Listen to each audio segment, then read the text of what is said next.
Ya. Brazil itu negaranya Neymar, negara yang sering juara Piala Dunia itu butuh 70 tahun untuk mencapai 40 juta penerima manfaat. Sehingga makan bergizi gratis di Brazil itu bisa berjalan dengan baik. Kita dengan segala kekurangan dan kelebihannya dalam waktu 1 tahun sekarang sudah 37 juta penerima manfaat. Ini sekali lagi karena kritik-kritik keras dari masyarakat. Kritik itu adalah vitamin bagi pemerintah. Jadi sekali lagi terima kasih kepada seluruh masyarakat yang telah memberikan kritik dan sarannya. Sekolah rakyat, asramanya bagus banget, bahkan setiap anak-anak itu mendapatkan laptop. Jadi kemarin di TikTok tuh ada tulisan, 1 kelas 1 laptop, no katanya. 1 siswa 1 laptop, yes. Jadi Presiden memuliakan saudara-saudara kita yang berada di Desil 1 dan Desil 2 ini. Ya. Jadi begini Mbak Eva, sebelum Pak Prabowo menjadi Presiden, sudah banyak kemajuan di Indonesia ini. Namun dari sisi kualitas sumber daya manusia, memang banyak yang perlu kita perbaiki. Jadi untuk sama-sama kita ketahui, setiap hari itu lebih kurang 2.000 orang Indonesia meninggal dunia karena penyakit TBC dan juga karena penyakit kardiovaskular. Ini setiap hari, lebih dari 2.000 orang yang meninggal dunia. Kemudian 21,5% balita itu mengalami stunting, kemudian 32% remaja putri kita ini anemia, kekurangan darah. Kemudian 58% anak-anak ini pola makannya buruk. Kemudian 65% anak-anak ini tidak sarapan ke sekolah. Nah, bagaimana situasi di sekolah kita? Ya. 40% lebih kurang ruangan kelas ini mengalami rusak, sedang, ringan, dan berat. Jadi meskipun usia kemerdekaan kita sudah 80 tahun, kemudian hari ini usia Sumpah Pemuda sudah 97 tahun, ya, tapi kita masih punya PR yang sangat besar terhadap sumber daya manusia Indonesia. Tentunya berat bagi kita untuk menuju Indonesia maju. Itulah mengapa ketika Pak Prabowo menjadi presiden, langsung dijalankan program cek kesehatan gratis untuk seluruh masyarakat Indonesia tanpa terkecuali. Jadi tanpa terkecuali, inilah program layanan kesehatan yang terbesar dalam sejarah kesehatan di Indonesia. Jumlah penerima manfaatnya hari ini sudah 45 juta orang dan akan terus bertambah setiap hari. Ini diapresiasi oleh Organisasi Kesehatan Dunia WHO. Untuk sama-sama kita ketahui, cek kesehatan itu biayanya 300.000, ada yang 600.000, ada yang 900.000, ada yang 1 juta, ada yang 2 juta. Sekarang gratis untuk seluruh masyarakat Indonesia. Yang kedua, program makan bergizi gratis. Sekarang penerima manfaatnya sudah 37 juta orang dan sudah melahirkan secara keseluruhan tenaga kerja baru 625.000 orang sudah bekerja dan juga sudah melahirkan 12.000 dapur SPPG dan membantu jutaan para orang tua, melibatkan sekian ribu UMKM. Ini setiap hari, sekali lagi setiap hari, dan jumlah penerima manfaatnya selalu bertambah. Brazil itu negaranya Neymar, negara yang sering juara Piala Dunia itu butuh 70 tahun untuk mencapai 40 juta penerima manfaat. Sehingga makan bergizi gratis di Brazil itu bisa berjalan dengan baik. Kita dengan segala kekurangan dan kelebihannya dalam waktu 1 tahun sekarang sudah 37 juta penerima manfaat. Ini sekali lagi karena kritik-kritik keras dari masyarakat. Karena ada yang bilang makan beracun gratis, karena ada yang mengkritik, karena ada yang demo. Itu semua memperbaiki program makan bergizi gratis ini. Jadi sekali lagi terima kasih kepada seluruh masyarakat yang telah memberikan kritik dan sarannya. Tidak hanya makan bergizi, pada zaman pemerintahan Pak Prabowo ini juga diadakan perbaikan sekolah. Dan pada tahun 2025 ini anggarannya 16,9 triliun dan pada Desember ini sudah selesai memperbaiki 16.000 sekolah. Untuk tahun 2026 nanti ada anggaran 22,5 triliun itu untuk revitalisasi sekolah dan madrasah, dan ini juga melahirkan tenaga kerja baru 400.000 orang. Inilah revitalisasi sekolah yang terbesar sepanjang era reformasi. Karena kalau kita bicara yang terbesar Mbak Eva, yang terbesar tentu masih ada di zamannya Presiden Soeharto, yaitu SD Impres itu. Maka Presiden Prabowo mengatakan hormati presiden-presiden sebelumnya karena mereka jasanya besar sekali. Ini seperti apa? TV namanya Interactive Flat Panel. Sekarang dibagikan kepada 288.000 sekolah di seluruh Indonesia dan sekarang sudah dibagikan ke 78.000 sekolah. Kemudian juga ada program sekolah rakyat. Sekolah rakyat ini sudah ada sekarang sekitar 166 sekolah rakyat dan sudah 15.000 muridnya. Ini betul-betul dari saudara-saudara kita yang mengalami kemiskinan ekstrim. Kemudian mereka sekolah di situ. Jadi sekali lagi di situ bukan hanya pendidikannya yang gratis, tetapi asramanya gratis, pakaiannya semuanya gratis, ekstrakurikulernya gratis, asramanya bagus banget. Bahkan setiap anak-anak itu mendapatkan laptop.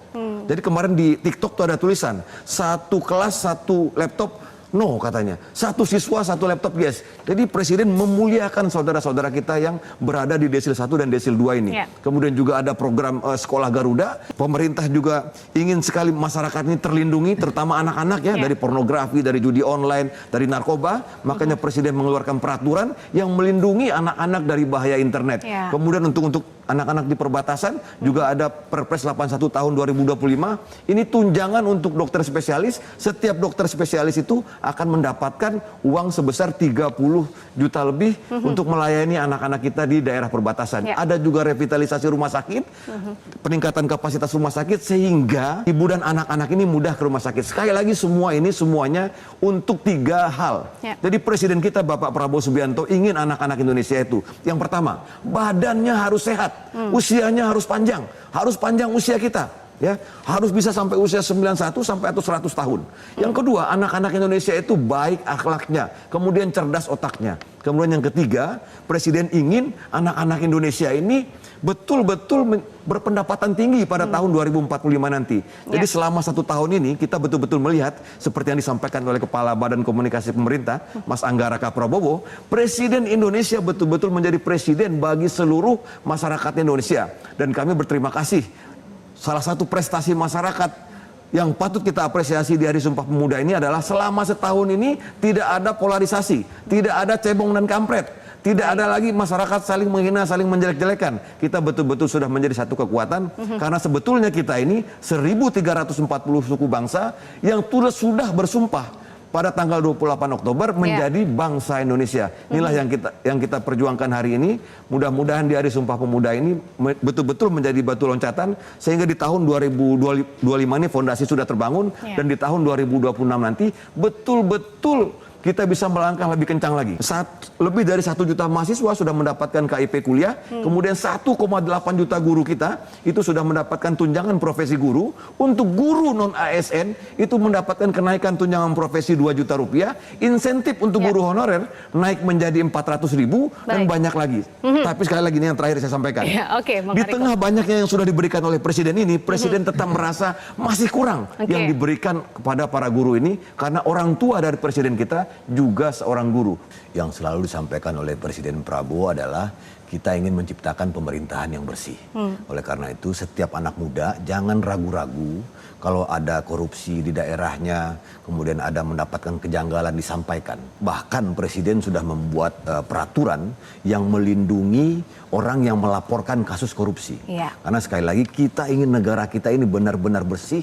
Kita ini sudah 80 tahun merdeka, 97 tahun Sumpah Pemuda, kapan lagi kita maju? Makanya kita harus bersih.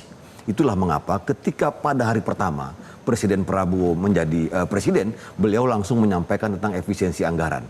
Anggaran-anggaran yang tidak penting, yang berpotensi untuk korupsi, itu diefisiensi, kita berhasil menghemat 300 triliun dari efisiensi anggaran. Nah kemudian selama 365 hari ini pemerintahan Presiden Prabowo dari pemberantasan korupsi itu kita sudah hemat, sudah berhasil mendapatkan kembali uang negara 1.000 triliun. Kemudian 25 kasus besar sudah diungkap, kemudian ratusan orang sudah ditangkap. Kemudian yang sama-sama kita ketahui Mbak Eva, ada lahan negara digunakan oleh orang sebanyak 5 juta hektar dilaporkan, kemudian bertahun-tahun ini dibiarkan. Di era pemerintahan Presiden Prabowo sudah disita, 4 juta hektar sudah kembali disita. Tata kelola minyak juga diperbaiki. Ada nama yang begitu ditakuti selama ini. Di era Presiden Prabowo ini tersangka, anaknya juga tersangka, asetnya juga disita.